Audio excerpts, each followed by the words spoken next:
Kia ora, welcome to the Women Revolutionizing Housing event. Our theme tonight is Hemp Homes. We've got Jose and Barbara Proven, who are going to share with us about their experience with hemp as a building material. I thought I'll share with you about the Common Ground, the social enterprise that I established. It is a agency for developing connected, affordable, and sustainable housing communities. We work with self-organizing groups, with local and central government, with community housing providers, and with developers who want to create more community-focused and regenerative housing communities using a process that is more inclusionary of people who are going to be living in that community. We offer this through consulting and workshops, training and courses, mentorship and coaching, and professional services of others that we have linked in our consortium. We strive to create better housing communities where there is more care for the residents, for the environment, and for the surrounding community. And we offer a roadmap and guidance and support along the way to make this a much more enjoyable and interesting process as we develop this new way of doing housing. It's actually an old way of doing housing, but it's sometimes new if we've been doing conventional building for a while. And Women Revolutionizing Housing is a group that I started about a year and a bit ago, just wanting to bring women together who are interested in having more positive solutions to the housing crisis that we find ourselves in, of housing unaffordability and isolation and the construction waste and pollution that we have. So women from all walks of life, professional or not, coming together to share their passions and ability to whatever change they can make in their communities. So that's how this Women Revolutionizing Housing Network started. And then I've been presenting for the past couple months, a monthly webinar or presentation series with an opportunity to network. The participants can share with each other what their interests are. And so that we're going to be doing that tonight in the presentation as well. So I'd like to introduce to you our two speakers. We've got Jo, who's with the Hemp Builders Association of New Zealand.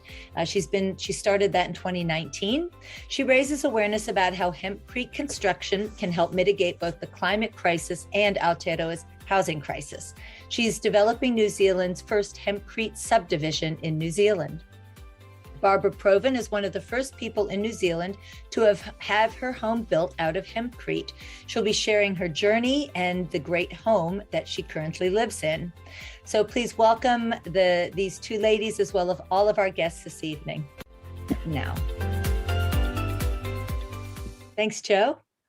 Yeah, no worries. So as I said, or as Zola said, I set up or co-founded the Hemp Builders Association pretty soon after I fell madly in love with hempcrete.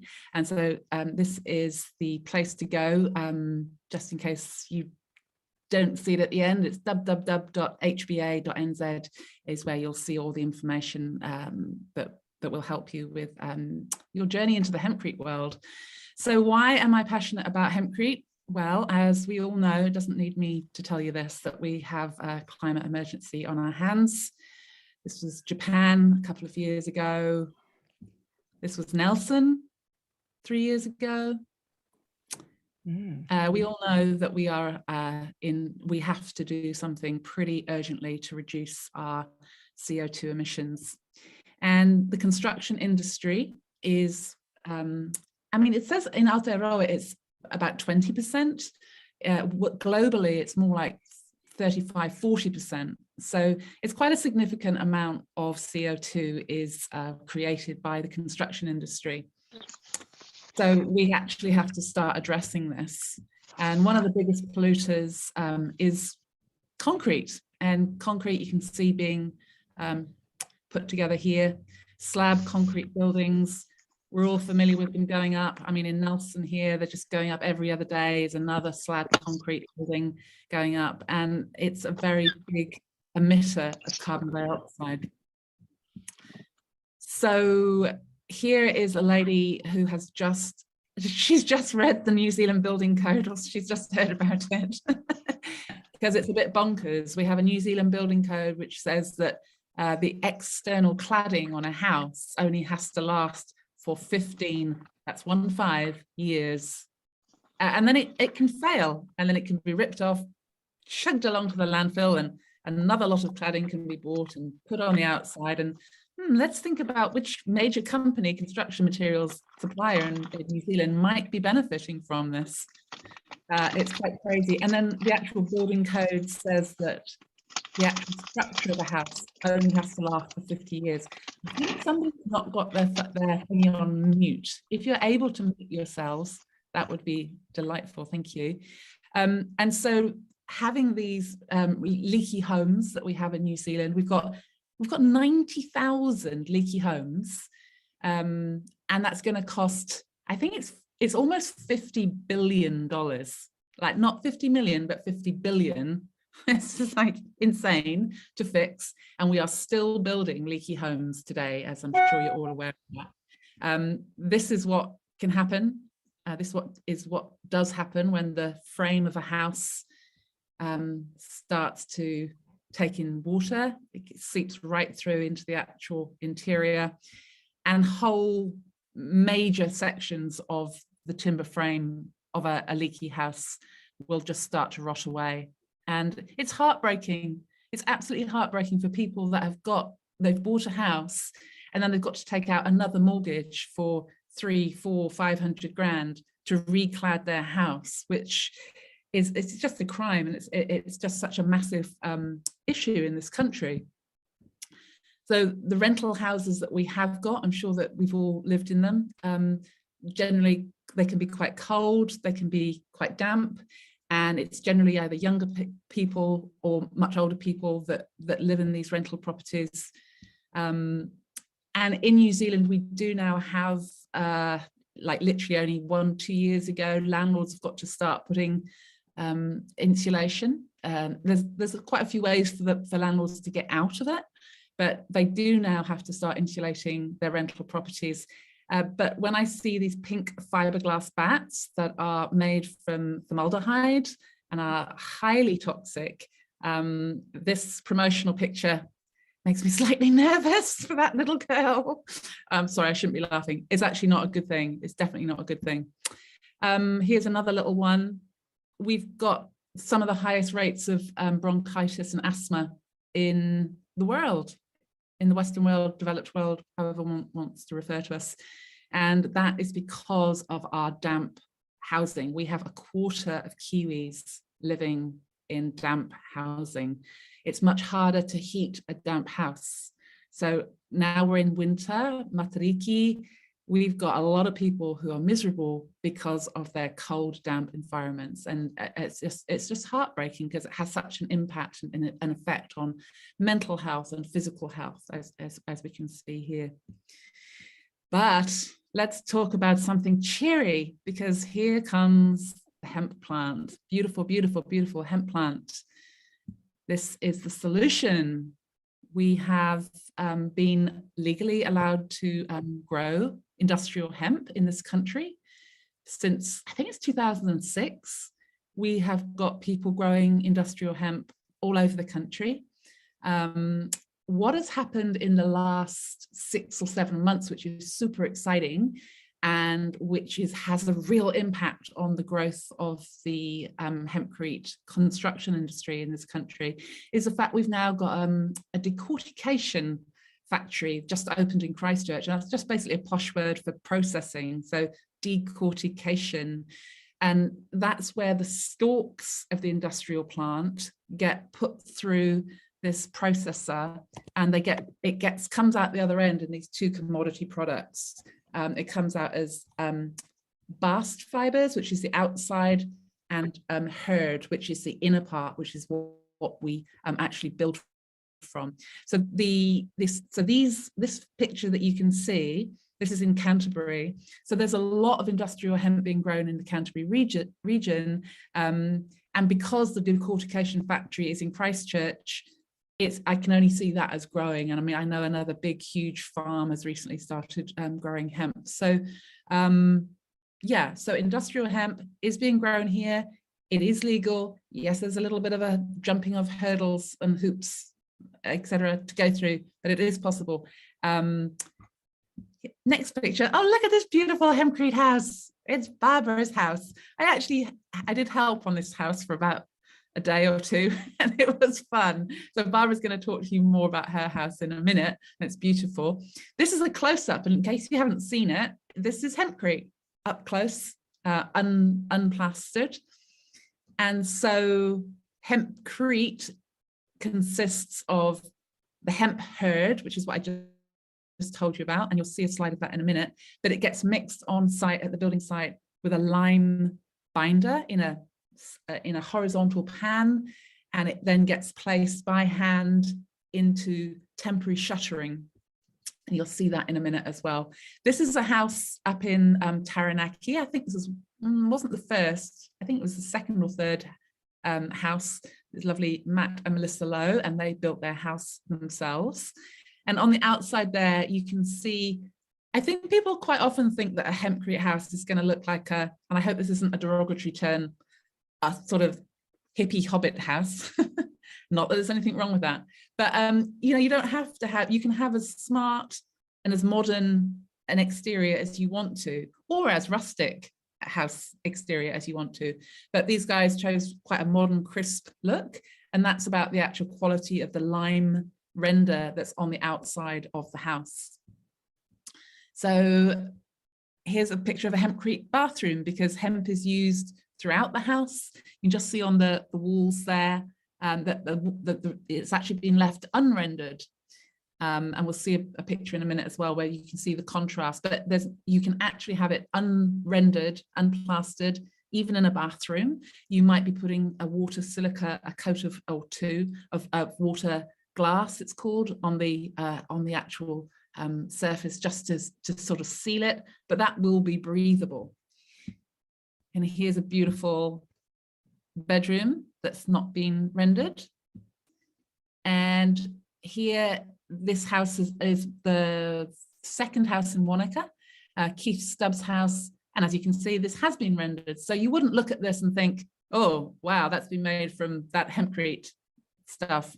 It just looks like a modern house. And I put that in just so, we can understand that you can have it unrendered or you can have it rendered. So here's going back to the stalk.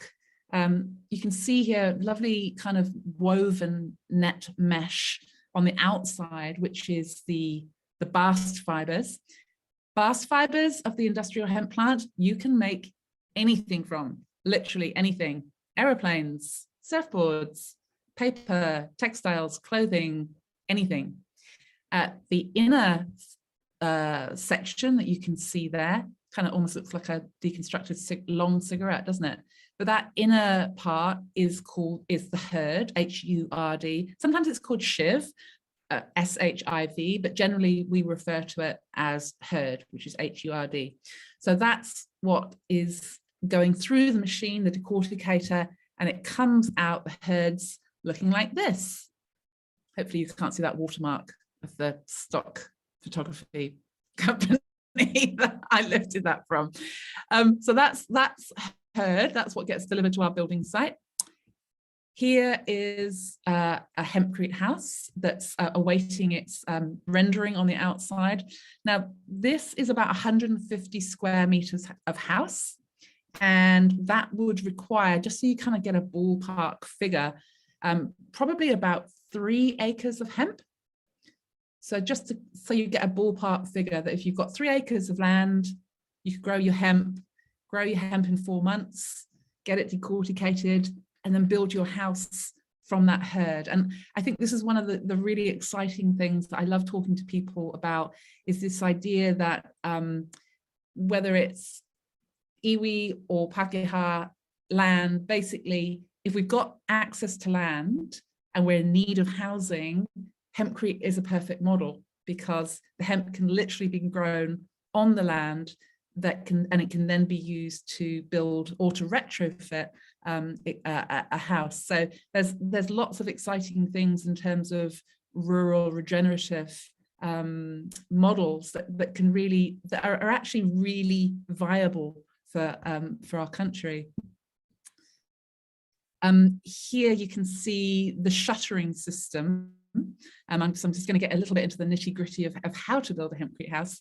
So those things that are kind of leaning back, those are called shutters, and it's basically almost like a cake mold that the mixture goes from the mixer and hand placed into the into that shuttering, and then it's left for about sometimes just 3 or 4 hours, and then the mold or the shuttering can come off, and voila, there is the wall. And then it'll take about 8 weeks, depending on the climate, to actually fully dry out before that outside surface could be plastered or rendered with a lime-based render. Now, this is a picture of Tradical. This is exciting, isn't it? Looking at bags of construction material binder. This is the kind of thing I do at night. Just a bit of sad life I lead. Yeah, so this is a French product, Tradical. In this country, we've got, I know it will sound like a very small number, we've got 7 hempcrete houses, but we've got quite a few more in construction planning stages at the moment. One of them used this Tradical, and the rest of them used a binder that came from Australia, from the Australian Hemp Masonry Company. And you can find links to all of this on our website, which I'll show up again at the end. So as I said, it's that hurd, which is the internal stalk, the inner stalk, and that gets mixed with this product, a binder.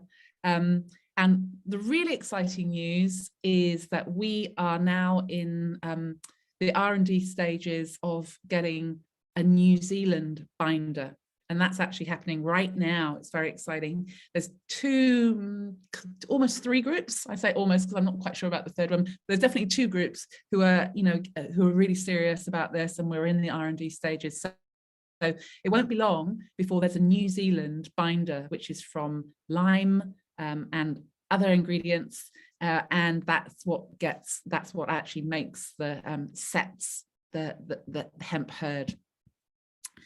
As you can see, working on hempcrete houses makes you very happy. Big smiling faces whenever I'm near hempcrete. And this is Antoine Tane, who is based up in Golden Bay, and he is involved with the Takaka co-housing project, and he is just at the current stages of planning their hempcrete communal build house, which would be lovely. This looks like a hempcrete sandwich. So you can see there what's happened is the frame is in the middle, and the wall gets cast around it. Yeah, so it's kind of like there's no thermal bridging possible, because if it's done right, which it generally is, there's no thermal bridging possible because the mold, if you like, that's either side, the cake mold, the shuttering that's either side of the frame on a hempcrete house, every single square centimeter, square inch gets filled up with hempcrete, gently tamped down. And what that means is that you can't have thermal bridging, and that's one of the ways, quite often one of the ways in which housing can become really cold or damp is through thermal bridging. So this is called a conduit, or services conduit, and so we run all of the conduits inside the frame of the house before we start putting the hempcrete in. So it's basically like a tube that all of your plumbing and your electricals go in. So they've all got to be set, because of course, once the hempcrete is cast and it's actually solid, then you're going to have a plan, and you'll know where your services are. People often say to me, "Oh, but what happens if something fails or a pipe fails?" I mean, you would do the same that you would do in a normal, or not a normal, a traditional materials house. You would know where your pipes are, you would know where your electrical system is, and you would have to cut it out and fix it. And the great thing about hempcrete is you could just make up a bit more hempcrete and put it back in. So it's not a problem at all if that rare event does occur. So here you can see very sexy, lovely shot of hempcrete at moonlight. Or no, not moonlight. And so there you can see that it's just been tamped in, and you can see how it's cast around the frame And actually those timbers over on the right, they'll come off. They're actually just holding the shuttering on. So that will all come off and you'll just have the wall cast around the frame. This is actually an American build, but so you can see how they've created their own shutters to do their build with. And that's true for most builds. You can make your own shuttering from ply, or you can buy a proprietary formwork. So this lovely house, I was very, very excited. I got to actually go and visit this a few weeks ago. Mr. Toby Ricketts up in Monganui in the far north, almost at the very, very top. And Toby is actually, get this, he is a really famous voiceover artist. And we actually have that in common because I used to be not famous, but I used to be a voiceover artist as well. So we've both got that in common. He built this house himself, God bless him. And when he first started going into lockdown was when it was planned to get going. So he's built this house himself, and he's also built, because he's a voiceover artist, he has built a recording studio and he's literally in this recording studio in the bush in the far north in his Hempcrete recording studio, and he's recording adverts and promos for American top advertising agencies and British, all sorts of films and all the rest of it. So it's quite a beautiful thing that he's doing. I love his lifestyle. Here you can see the beautiful contrast between, on the right we have the wall that has not been rendered, on the left we have the rendered wall. So beautiful contrast. I love this. I love having both of those finishes in the same space. This is, you're not going to believe this, I'm going to tell you anyway, this is my own hometown, old hometown of Swindon in Britain, which is a ghastly place. You don't need to ever go there. But what it's got is 42 Hempcrete houses. And these Hempcrete houses were built by Kevin MacLeod. You might have heard of him, UK Grand Designs program. He's famous for saying that Hempcrete is his #1 construction material. So if it's all right with Kevin, it's all right with me. That's what I'm saying. But it's quite a miracle that they got built in Swindon. Here you can see how Hempcrete can be used in roof spaces. So Hempcrete is not just for walls. Hempcrete is also for ceilings and for floors and the floorboards. And here is a close-up of a window. You can see how there's no thermal bridging there, right? That's what I was saying earlier. It's beautiful. And you can make beautiful, very gorgeous, non-linear shapes because you just make the shuttering the shape that you want it to be. And voila, le curved wall. There you go. I love that. Isn't that nice? I think Barbara, this might be your house, but you can put different colored oxides in the mixes to add some very groovy, slightly psychedelic appearances. You don't have to do that, but it's fun if you decide to do that. And this is Matt Lowe up in Taranaki. And as you can see, even dogs are happy when they're living in a Hempcrete house. That's how powerful this material is. Spraying is a way to speed up the process. People are always talking to me about Hempcrete panels, Hempcrete blocks. How can we speed it up? Because it is labor intensive. My answer to that is there's a brilliant opportunity in this country for a Hempcrete installation contractor or contracting companies. And however they do it, either by hand or spraying, if that's your job on a subdivision to go through and install Hempcrete, then that's what you're going to get very good at. That's what you're being paid for. And that's actually how most subdivisions are done in this country. In this country, that you'll have you'll have a licensed building firm will put up the frame, 3604, which is what Hempcrete uses, 3604 standard. And then you'll have different crews coming through to do their different stages, a bit like a conveyor belt. And so why not have a Hempcrete installation contractor? That's what I'm envisioning. It's a great business opportunity for anybody that you might know of. These are not Weetabix. You would not put milk on these. They are actually Hempcrete blocks. You knew that, didn't you, already? And these are Hempcrete panels. Very excitingly, these panels, I think, pretty sure, they made this Marks and Spencer's. If you're from Britain, you will know dear old Marks and Sparks. Yes, even Marks and Sparks are building with Hempcrete. This is a British distribution center. And I wanted to tell you that basically an average house locks up. And when I say average, I'm thinking like 150 square meters, locks up around 5 tons of carbon. And a traditional building the same size emits 50 tons. So whilst we're here, this is what I really need to talk about is, you know, why build with Hempcrete? Apart from the fact it's just amazing, but why? Number one, it is one of the only carbon negative construction materials that we have in this country. I started off with the climate crisis. I'm now cleverly linking it back in to say that the way that we cure that or help to mitigate the climate crisis in terms of what's being put out by the construction industry anyway, is we have to start using either carbon zero or ideally carbon negative construction materials. There is only one, maybe straw bale.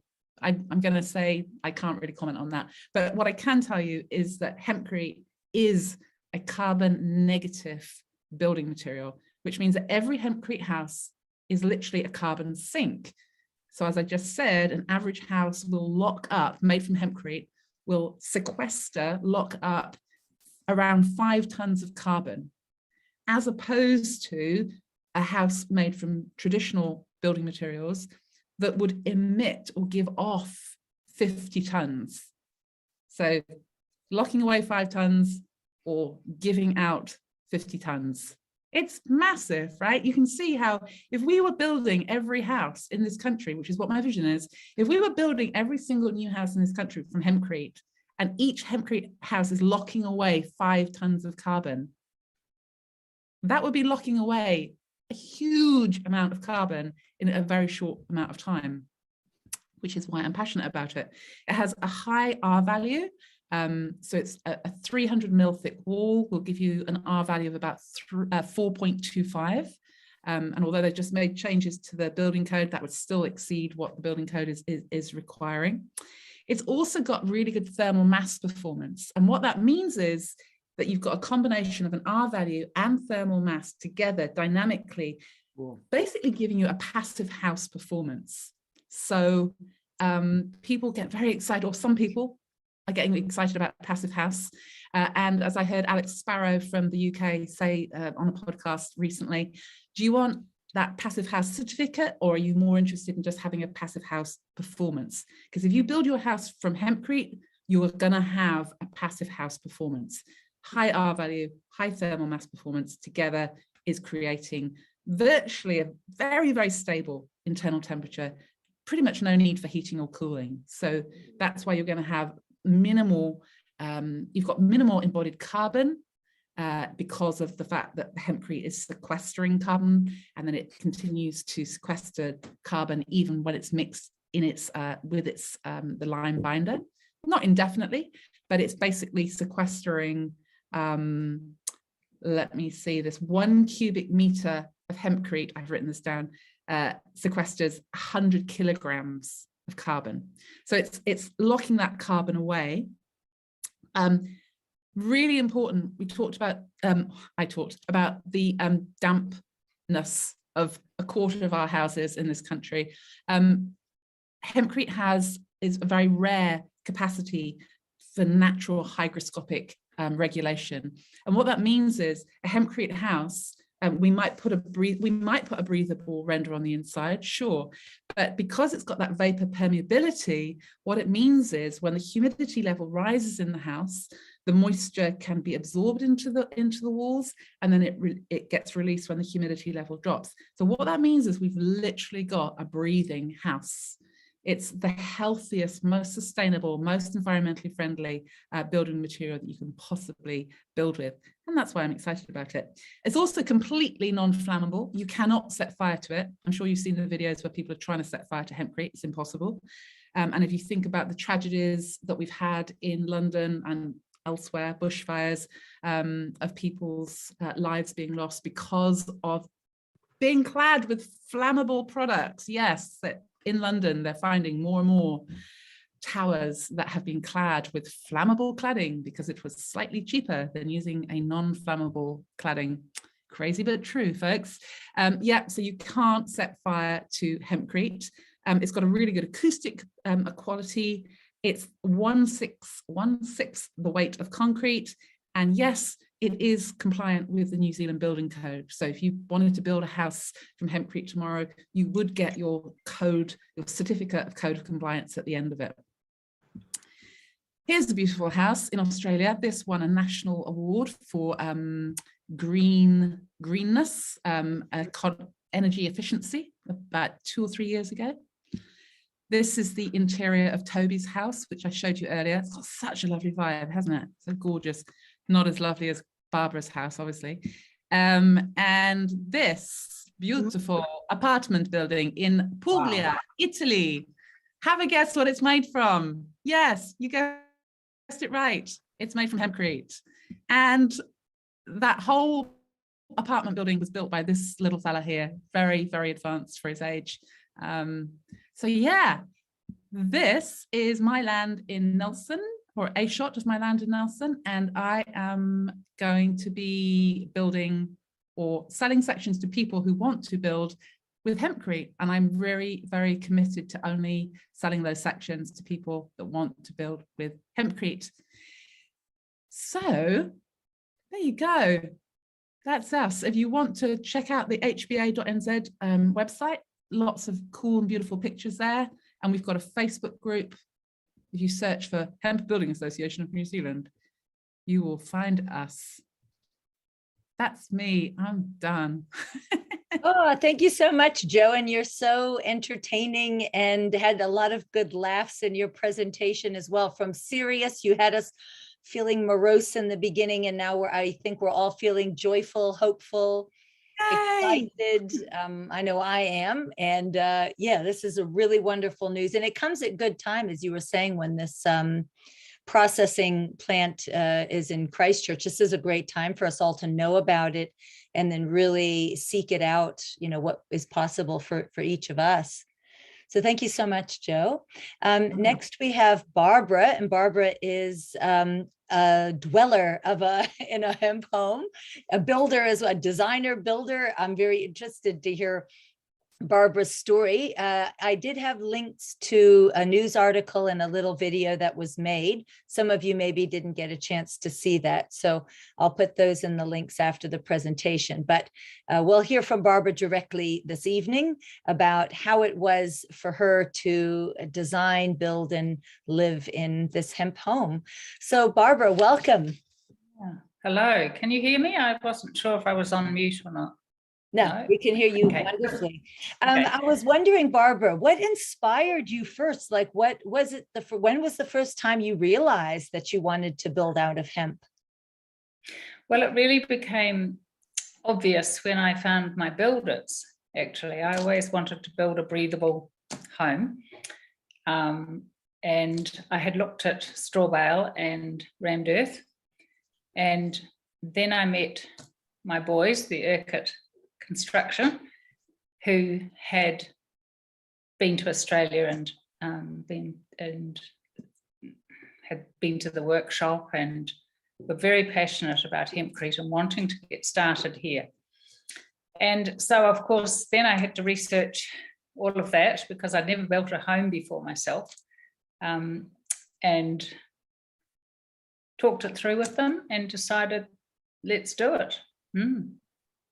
So they were excellent because I needed to have someone who would, an architect to get it through the council and an engineer that would work with it. So I actually let them choose my architect and the engineers. And the builders worked with me, so I didn't have too many battles. They were just brilliant, and it was a very enjoyable experience.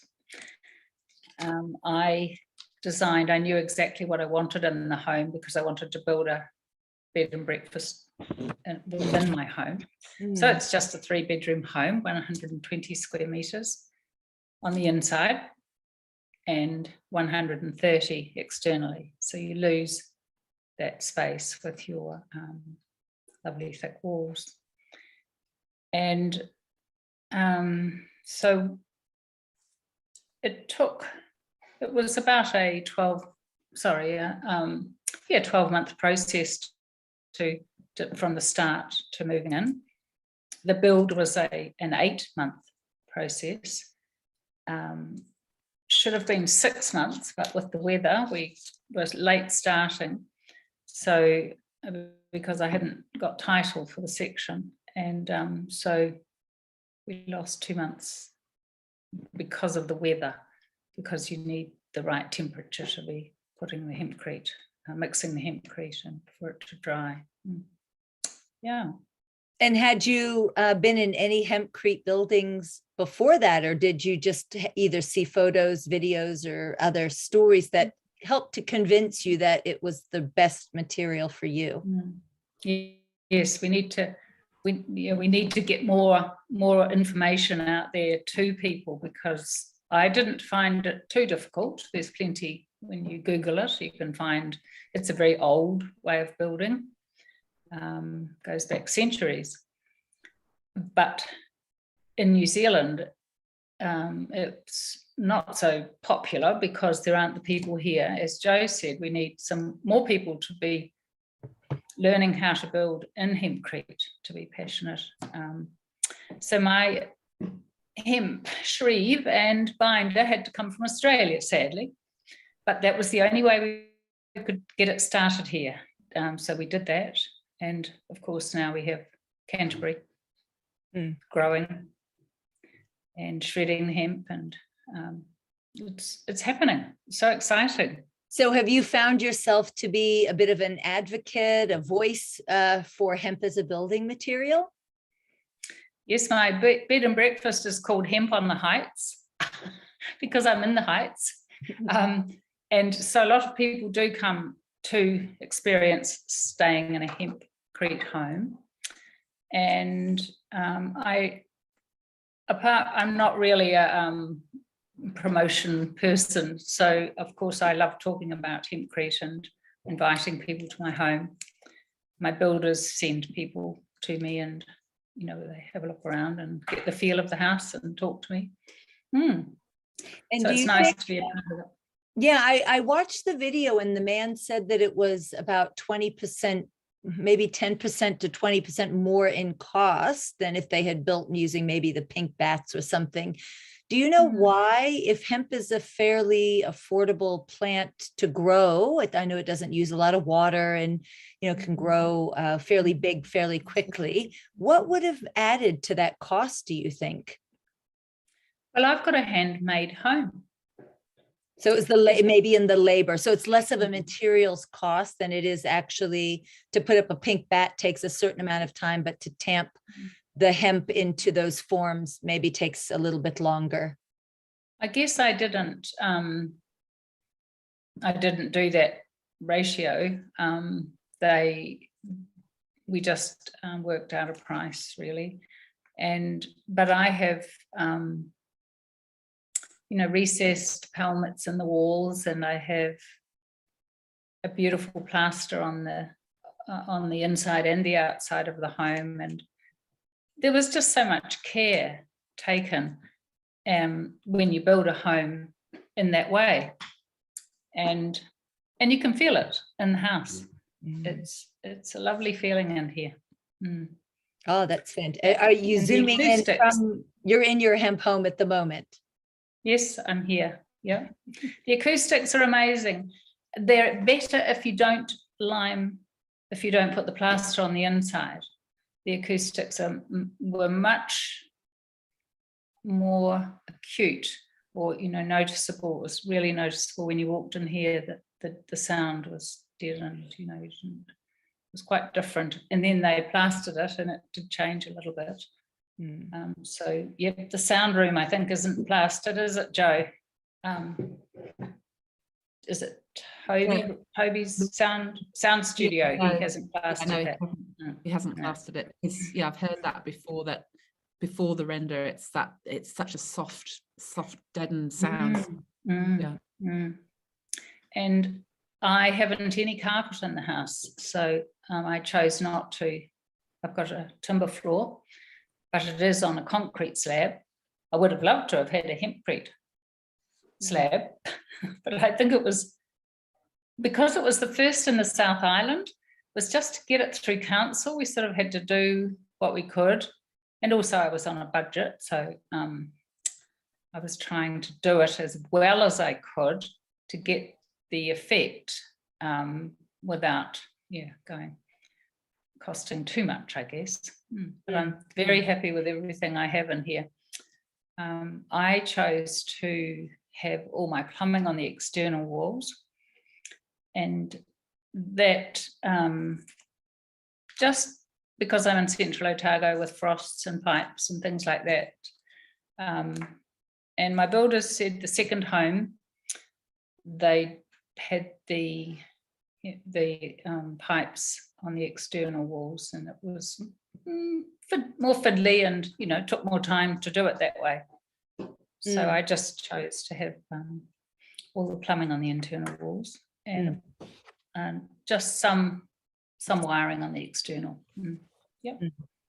I would love to build a home with the internal walls in Hempcrete. My home is just the perimeter of the house in Hempcrete, but if I build again, which I might well do, I would have the Hempcrete inside. Of course, you lose more floor space, but just for the soundproofing and the warmth, the warmth. I have radiant heat. I have a pyroclassic fireplace, which comes from Hastings, and that's all I use for heating.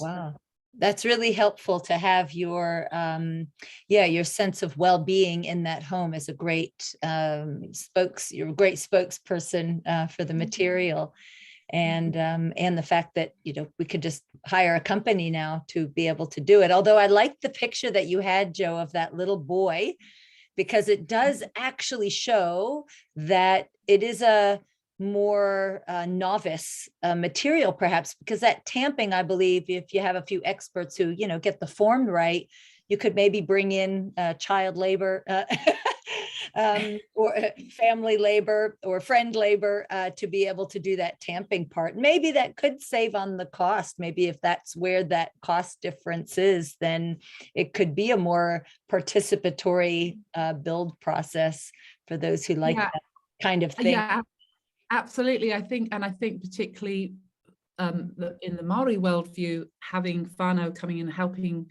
build a house is quite a, you know, that's a beautiful thing to be doing, and that's a traditional way of building. So if we do have whānau or community that can help build our house, I mean, I worked on Barbara's house. I mean, I'm not a skilled builder, but once you've been taught how to do it, it's just repetitive.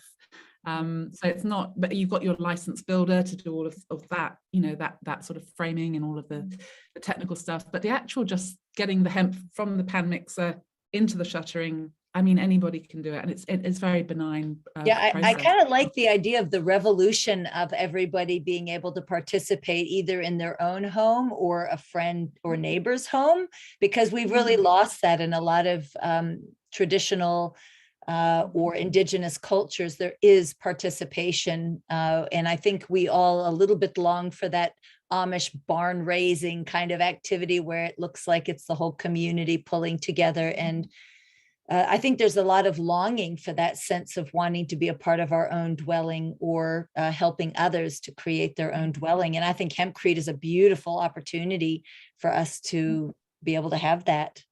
So I'm going to open it up. So if you'd like to, I'd like it, just after 8 o'clock, because I know we only have about 4 minutes to 8, but open it up to questions to either Joe or Barbara. And then I'm going to put you into small groups where you're going to be able to share some questions and just get to know each other, because this is a networking event as well, where hopefully you're going to leave with knowing a few people a little bit better and being able to talk about your own or ask other people about their dreams and aspirations with housing.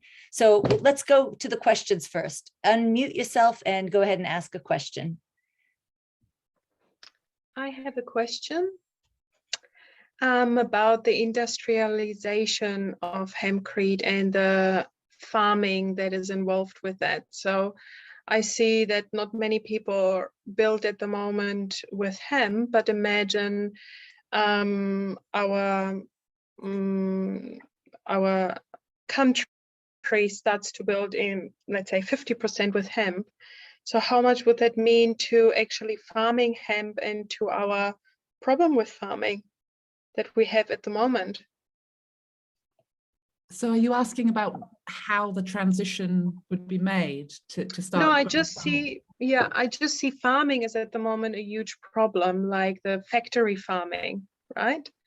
And by introducing a new product, I mean, the product is amazing, but what I'm thinking is every time when we introduce something new, a new innovation, the question is, how would that look like in 10, 20 years of having this new technology or new product?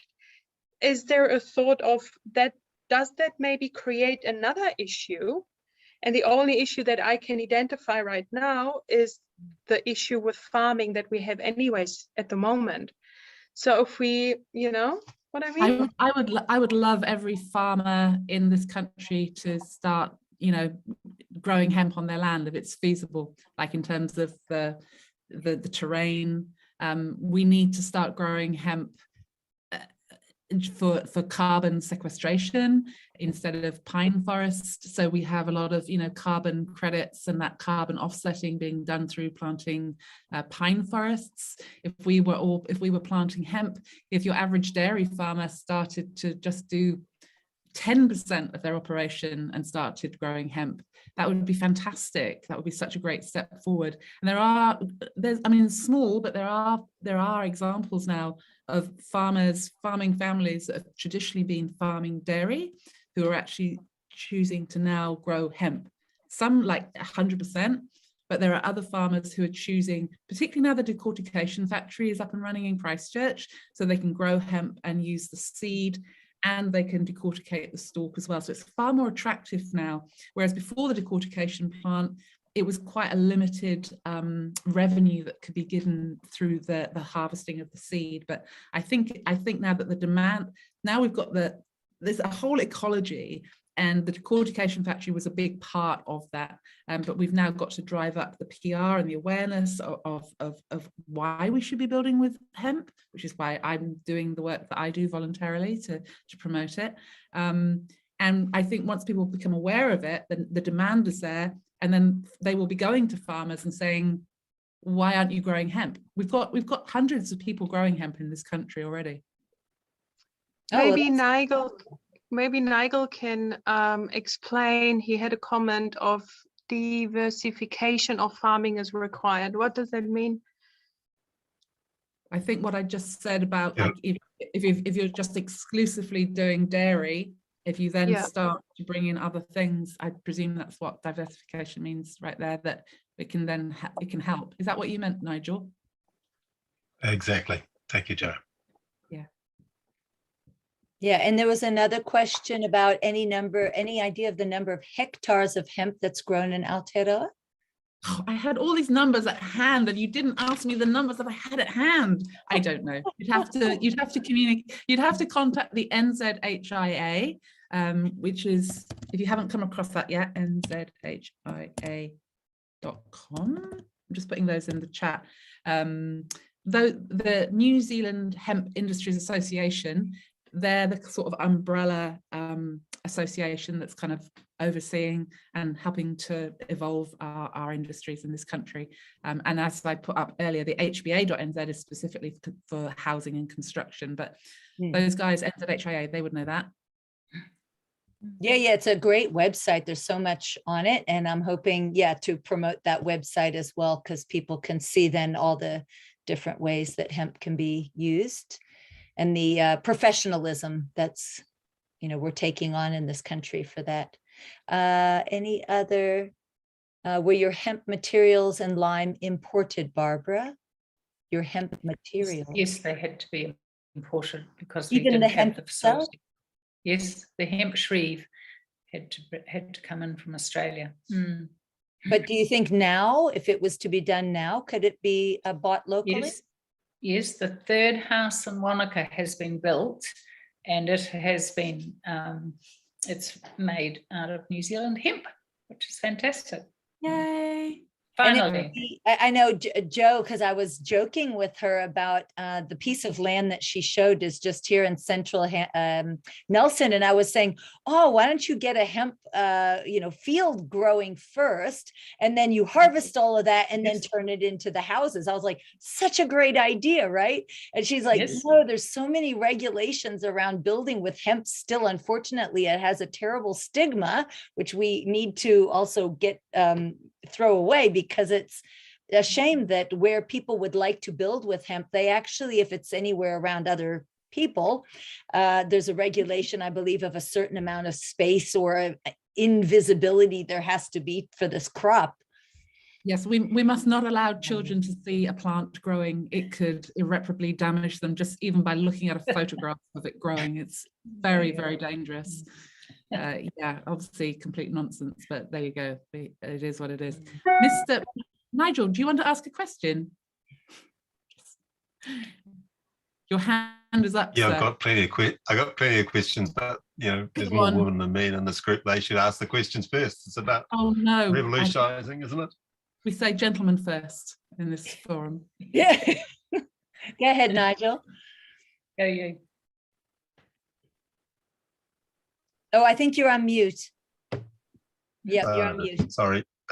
Jo, you mentioned you made a reference to passive house in some way in relationship to what you're expecting out of hemp buildings. So my question really is to Barbara, was your house measured in the way Passive House institutes its assessment processes in any way?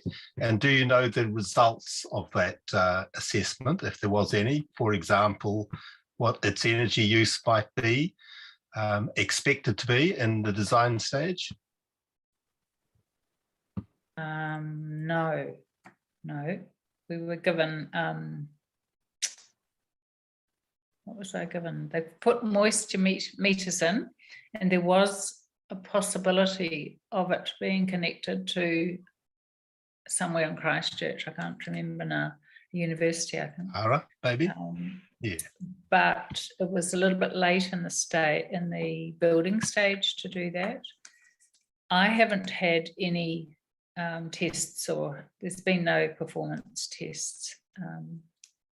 No. And I should declare my interest in that. I too visited your house several times in construction phase, and I live nearby, and know the Urquharts reasonably well. And my question to them was, and the designer for that matter, why did you not have any air tightness membrane in the ceiling?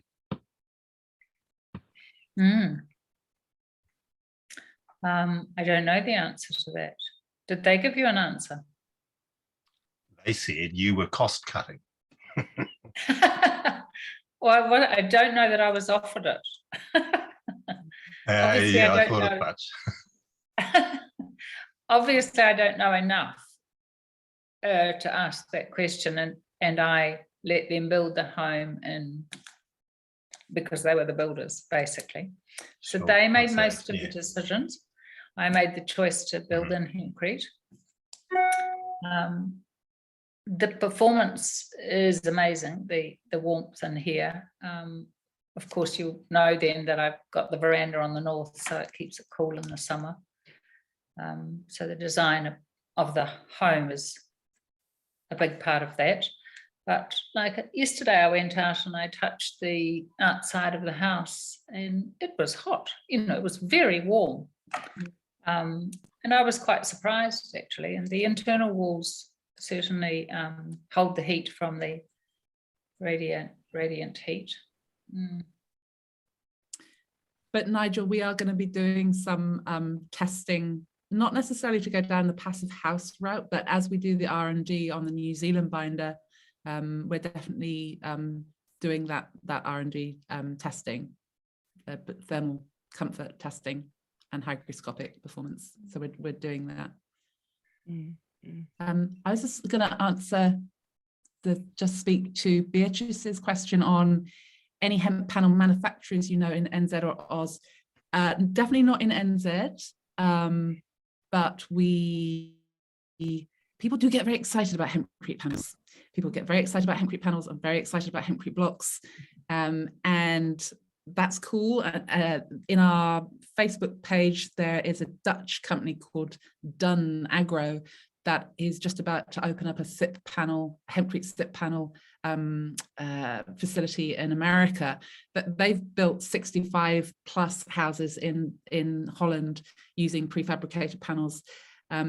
The idea is that, you know, if we can put a house together in 3 days, that's going to be far superior to taking our time on site.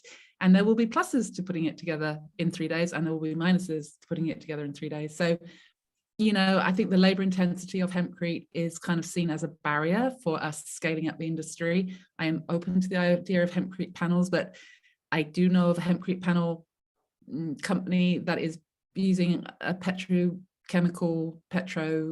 fossil fuel extracted foam board in their panel. And I'm sorry, I'm not jiggy with that. That's for me, that is not an environmentally friendly or sustainable product. So if you can produce a Hempcrete panel that's just basically Hempcrete and timber, then yeah, why not? There's definitely, those are on the horizon. And blocks as well. Blocks can be made off site, cured, dried, and then taken to site. So I think before too long that will happen, because in Australia, they're called Hemp Squared Limited.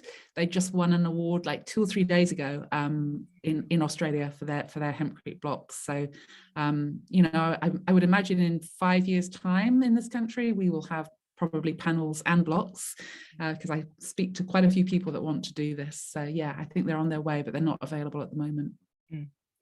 Well, thank you very much for all the questions. There were a few more, but I really wanted to give us some time to just get to know each other as well. So I'm going to put you all into, well, it's going to randomly assign you into a breakout room. You'll have about 6 minutes there with about 3 of you in each. And I thought the topic could be fairly simple.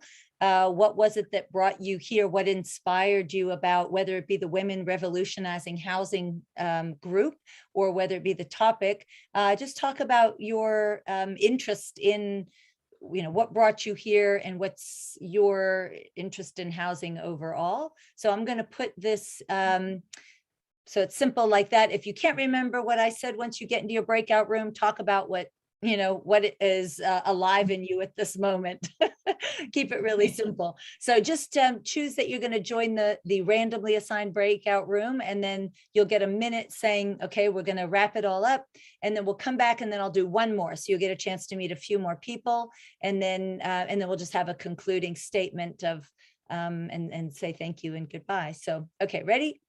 Here we go. You're going to be able to choose your breakout room. Let's see, somebody just left, but that's fine. I think there's enough people here now, and I'll join in one as well. Okay, there we go. Go ahead and click join to join a room.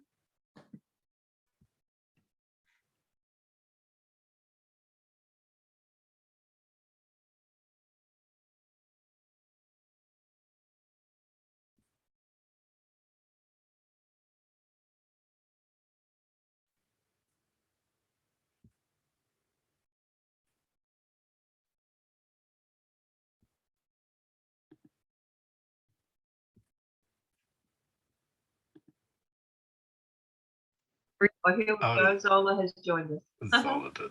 I decided, yes, I'll join in a room too, so I don't have to sit by myself in the. Yeah, and wait. Good on you. Yeah, so tell me what brings you here? What inspires you about the topic or the network? Well, I just asked Nigel to go first. Ben go first, apparently. Look, I'm a sustainability consultant. I've been involved a lot with Hemp Builders Association and straw bale construction, and obviously the IRCIT's growing promotion of hemp building in the area. Most of my building career, I've been involved in natural building of various sorts, and good to see it's growing in this particular area as well.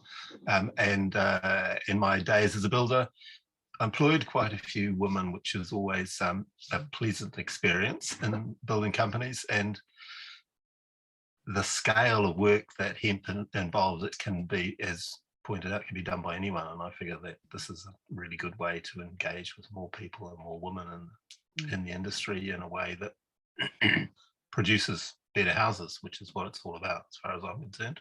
Mm-hmm. Wow, that's great. Thanks, Nigel. Okay. And yeah, Leanne. Okay, so I've sort of come from two positions. Initially, the personal side is that my husband and I had to sell our home a couple of years ago due to debt from his business. So that put me into a housing stress situation, and we're renting. And at that time, I then was in the older women's network over here, and then they were invited by another group to come to a forum about housing for older women, because it became obvious that it's a huge crisis. Well, in Australia, there's over 400,000 older women in housing stress. So we thought, well, something's got to be done, and we're the ones that need it. So we've formed this Housing Older Women movement, and it's just grown and grown. And so I'm looking for personally, I've always had an interest in sustainability, and I've seen different hemp presentations, and friends have seen different things. And I thought, if we could get our own place again one day, that would be amazing. So if we're able to do a lot of it ourselves, my husband's a plumber. So, and you've got friends that are tradies, and that, how great would that be to get in their own sustainable home? And then with the movement, we've got not-for-profit builders. Some of the ladies are doing not-for-profit. We just need the land to get these villages started that we want. So then, to me, hemp, it just seems the natural way to go, rather than all the traditional, non-environmentally friendly things. If you're going to do it properly. So I wanted to hear Zola, I think you must have sent an email to Maggie, who's one of our members, and Maggie passed it on to us. And I thought Maggie might be here, but I said, I've got the information and you're recording, so that would be good. Yeah, so yeah, I'm so nice to have you from Australia, and the link with the older women's and the housing stress, and how do you see this as being part of the solution for all of those things, and also women participating in it? And that's really exciting. And for me, for all the reasons Joe said, I definitely come from an environmental angle as well, that I really care about how we are treating our environment, and building has a lot to do with it. And I really believe that the abundance of nature, the plant is amazing, growing to maturity in 4 months. And even before I really thought about it as much as a building material, when I was thinking about the fact that we need to have our dairy, or in my opinion, I'd get rid of all the dairy in this country, because it's really polluting the waterways and the soil, and it's, for me, exploiting the animals as well. And I thought, if we're going to transition, obviously I'm a permaculture person, so diversity of crop, it wouldn't just be, okay, we replace everything with kilometers of hemp either, but it would definitely be one of the big role players in that transition. And then, of course, then what do you do with it?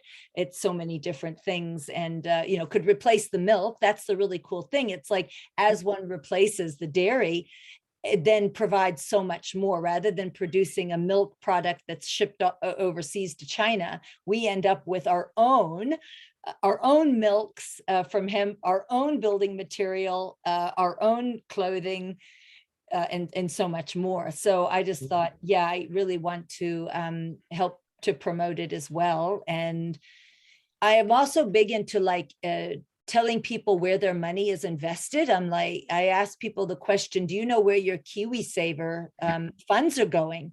Do you know the companies? And so it got me thinking about even the opportunity for people to think about where their KiwiSaver, you know, and to actually advocate that our KiwiSaver include hemp in their diversification, you know, because at the moment milk makes up most of the funds here in New Zealand. So if we're going to transition, we actually even need to go back a bit further to say, well, how does this hemp industry get funding? Through our KiwiSaver, which is our government sort of superannuation scheme that everyone's encouraged to be a part of. And that is such a great way if we're looking at funding, you know, rather than just waiting for individuals to say, yeah, it's a good idea, all the KiwiSavers can put it in.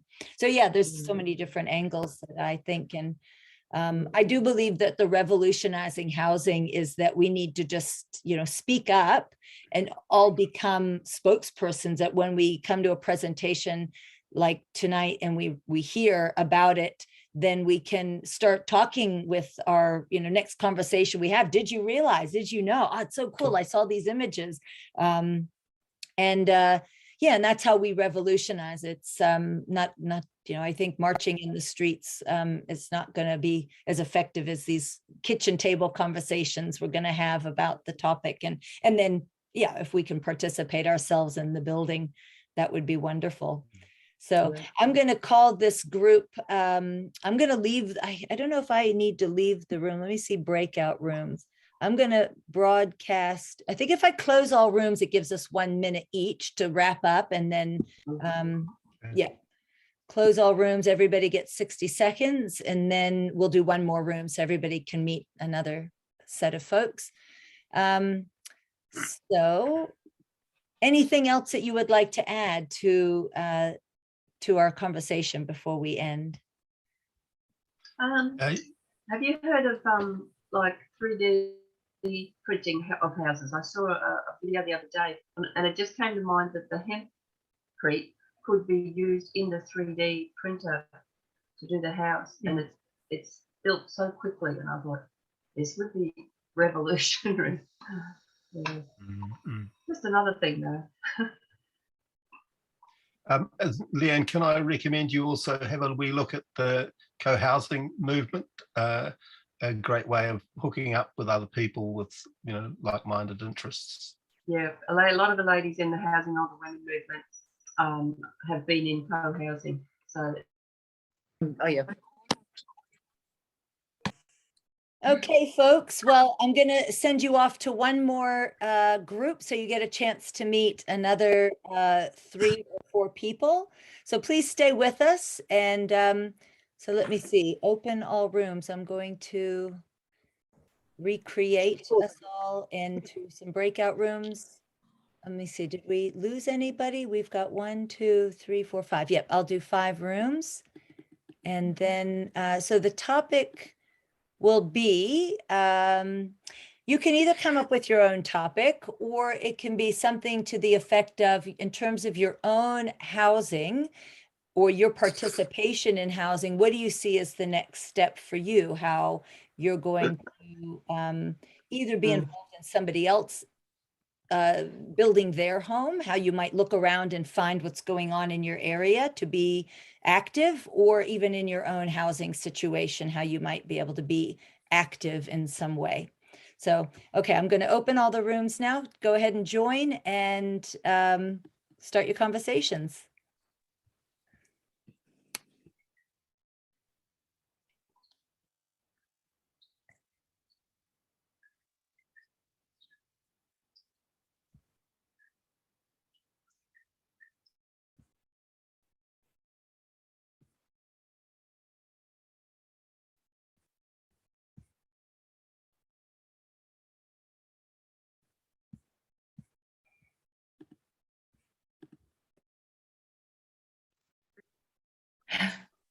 Hi, Zola. Zola. Ooh, nice to be with you both. Yeah. Beatrice, where are you zooming in from? So I'm in Sydney, Australia. Normally we're actually in the country. We live in the country now. I'm actually in my architect's house. He's in Europe, so we can stay here for a month. Oh, nice. Okay, high tech now. So Yeah, how did you exactly. find out about this event and what brought you here? Well, I went onto Facebook. We are actually looking at hemp panels. We have got a little grant from the city of Sydney to do a feasibility study on hemp panels and a feasibility for building materials. And the reason was because our architect, when we bought a little block of land, and our architect is interested in creating a prefabricated home. He's already done one in the tropical climate, but he was now doing one for the temperate zone. And we looked at panels, and then we thought, oh, well, how about hemp panels? And so we didn't really know. I mean, I knew I knew about hemp building, but not so much about panels. And we realized there's not much happening in Australia.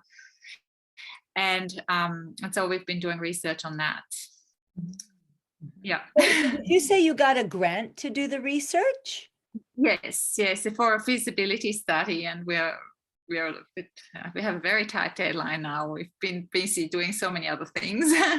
Yeah. Oh, that's great to be able to put it into some like research and be able to have some data around it. Wow. So your next steps are this feasibility study about getting active. Yeah. Are you planning on being physically active in the building of your home? Absolutely. So we have a not-for-profit called Friendly Farms, and our thing is regenerative agriculture, basically promoting regenerative agriculture and helping farmers in transition. And this hemp thing fits right into this whole vision of ours. And we've been speaking to farmers, hemp farmers in Australia, to processors regarding decortication, and builders, architects, other architects. And so the interesting thing in Australia, there's a real gap. Unlike Christchurch, where you have a decortication plant, we have a real problem on the eastern coast with decortication. And that's hindering if you want to use affordable hemp. And we found out it's a chicken and egg scenario. So where do you start? So we need to have something at the end. You know, what do people want to do if we have hemp? So the next step, sorry, I'm getting too long. The next step is really after that, we want to turn it into a prototype once we've done the feasibility study. So maybe a smaller house, like a tiny home with hemp panels. Yeah. Great. So with your the research you're doing, or it's your business, is it, with the farming? Not on the side. Yeah. So do they use permaculture principles? Are they doing monoculture or? Oh, okay. We're talking about the hemp farmers that we're talking about? Yes. So this one particular hemp farmer we've spoken to for quite some time, he comes from Western Australia, and he comes from monoculture cropping. That's how he grew up. But we are living actually on Peter Andrews' farm. I don't know whether you know him, but he's more than regenerative farming. It's not. He looks at the hydrology of the land. So he's one of the, I would say, best farmers out there, particularly because he restores the land and at a very large scale, and can be done very quickly, the way he does it. So yeah, but we would like to combine what he does, which is basically restoring the land, and then you can put the agricultural systems on top. So combine that, so grow hemp on a contour rather than just on a straight field, and get the hydrology right, hydrated from the, not from the top, not irrigation, but do the in-ground irrigation by having a wetland at the top, and then have plants, other crops, yes, you know, like on contour, so you don't have just one big monoculture field. That's the idea, what we like to do. That, Yeah. and that is going to be really, I think, also revolutionary, which is this understanding of the use of contour and the intercropping and all of that, which I think is really important. I don't think, like that one woman said, we don't want to see one industry take over another with creating almost similar problems. And I think it's really lovely if you can showcase that intercropping, that diversity, and how we can use, when we look at natural systems, there's all of those elements all together, that if we're going to do something differently, let's do it really right, you know. And that'll be very valuable research for Australia with all your dry areas and now flooding. Yeah, and exactly when the lady before mentioned the monocultures, that's exactly what I thought. Oh my God, we're putting this energy into it, and then we end up, because they're talking about the cotton farms, which obviously have been a massive problem for the Darling River, which is basically dying because of these cotton farms. So if you just then replace that with hemp, it's not going to change anything except for less pesticide, herbicides. But still, the water would still, if you don't do it properly, the water still would be a problem. So yeah, that's so important. Absolutely. Really is. Great. I'm going to call our breakout rooms to an end. So we have 60 more seconds just to wrap up our conversation. And then we'll go back to the big room and say goodbye to everybody. So is there any other questions? Oh, she's gone already. Okay. She decided to go back to the big room. So Barbara, you were saying that you wanted to leave where you are. Do you want to do another hemp home? You do, yeah. And I'm very interested in a village. Oh, I've got a village mastermind group where we're talking about, because I'm buying a tiny home for the time being. It's what I can afford and what I can do right now, but it gives me leverage in the future. And I definitely want to create an eco village. I'm a global eco village ambassador. And so I'm really keen to hear more about your village idea, because I do permaculture as well and want to base the village on permaculture design principles and the ethics as well, you know, the people care and the fair share ethics that come into it. Oh, I just got cut off from Barbara. We were talking about the village idea. That's the next step, you know, this village that rather than individual homes, like I just want my own home, how can actually we create a village of folks? And I know Jo said she doesn't want to do, you know, like a complete intentional community, but I think, just as Jo was saying in a conversation with me, about if people have already the values and the desire, the passion to build with hemp, there will be a lot of other shared values. So in Jo's subdivision, for instance, there might be an intentional community that just organically forms.